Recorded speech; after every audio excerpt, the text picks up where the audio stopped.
took away. That's the best. Get your money's worth. Now, that was it. I personally don't think Cleveland happens.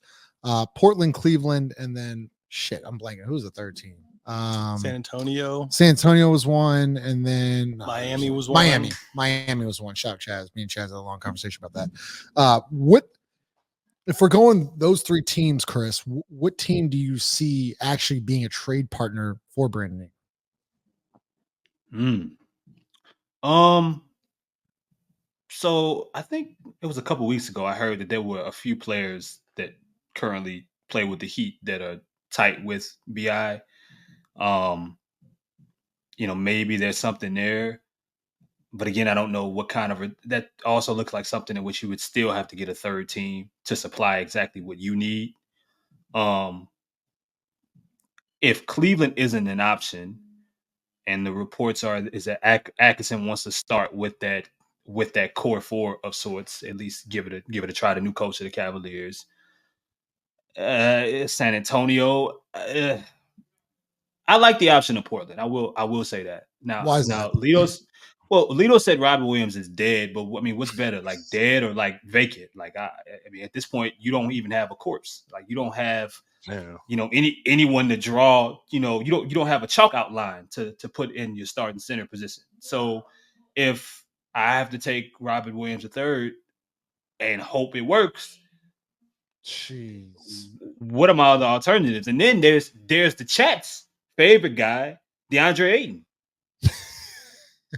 I mean, the chat loves DeAndre Ayton. They cannot get enough of the option of him being a Pelican. So, are you being sarcastic? No, I'm serious. The chat loves DeAndre Ayton. That number, so that's what's up.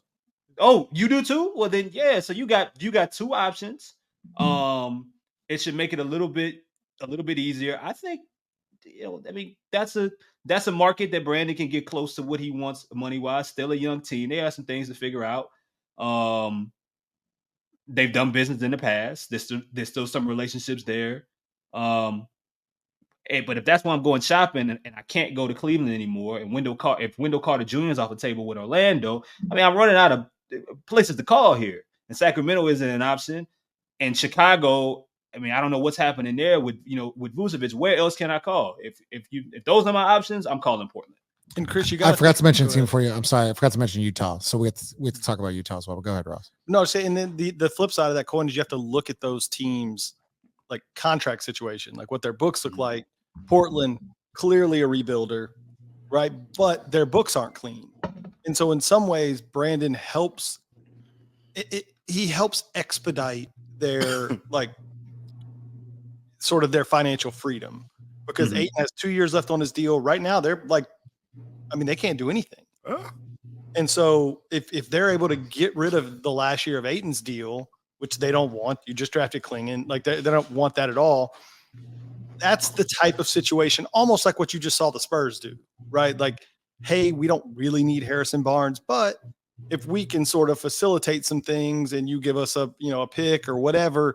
I'm not saying that's the same what would happen with Portland, but there are teams out there that are not acquiring players because they want to try and be better next year. And there are teams that are trying to acquire players that want to be better next year. But to me, Portland is one that would be acquiring Brandon not to give him a long-term deal, but to help facilitate their financial freedom in another year. And so Miami's obviously, I don't know if it's the same situation. I mean, they seem like a type of team where, we've talked about this before, that they might see Brandon as even on a 1-year deal or with 1 year left on his contract, the extra piece that helps push them into a conference final or an NBA final. So you're stealing. I still think you're very much dealing with two teams that either want Brandon for 1 year because they think he can help push them into an NBA finals, or teams that just want his expiring salary. I think Miami's actually an interesting team, that no one's really talking about. I'm not saying I don't have their roster in front of me. I could look at it, but they don't have anything to give you. I can tell you right now. But would you take Jaquez Jr. and they never trade him. They can't do that. Can't do anything. It's just really complicated. Like you would have to you're having to take back either Terry Rozier plus other shit, or Like they're just not they're an over the cap team, so they can't. Yeah, all right, cool. I'll take Jaquez, but he makes like $2 million. Right. So you need But a this is where the Brandon salary is really tricky. Interesting. So you either need a third team, to Chris's point, or you've got to take on some bad salaries.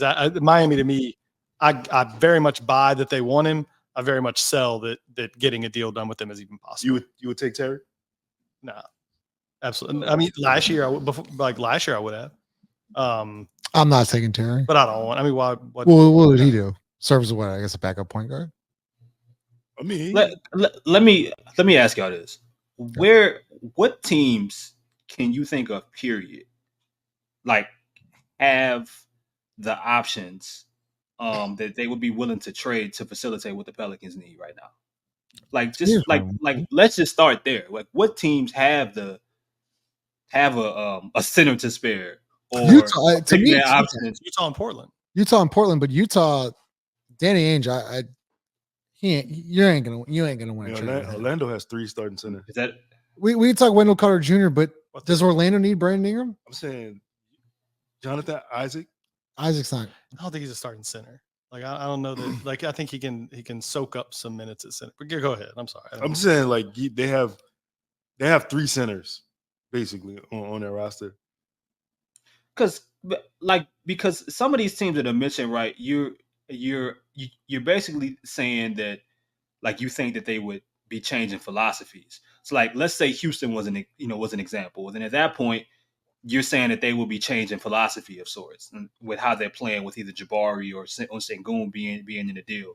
Same for who else did someone mentioned Cleveland. You're changing philosophies by moving off of Jared Allen. Evan Mobley would be the starting center. But if you remove those teams, it ain't a whole bunch of options out here. And at this point, man, it's crazy. Like Brandon has turned it into an expensive, expiring contract, man. Like he's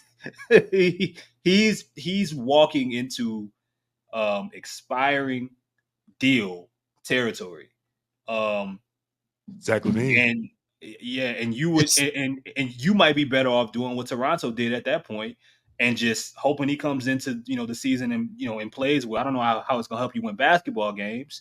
I don't know how you feel like the rest of the roster, but if you can't trade him, what other alternatives do you have? Well, the Cleveland thing doesn't make sense to me because all right, we know what Atkinson loves with Jared Allen. Like Atkinson, I don't know if it's bullshit or not. Like obviously he likes Jared Allen a lot. You ain't getting Mobley. All right, that's gone. Like you ain't getting Mobley. Also, they just made the playoffs. They just signed Donovan Mitchell. Like, I don't think they have to make a move.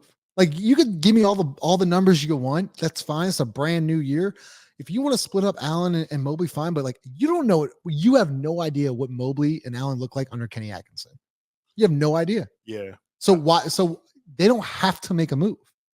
So everyone's saying like Cleveland, and all these relationships. I don't see it. Unless Mitchell's like, I need Brandon. Scott McNair, injury attorneys, we fight for the win.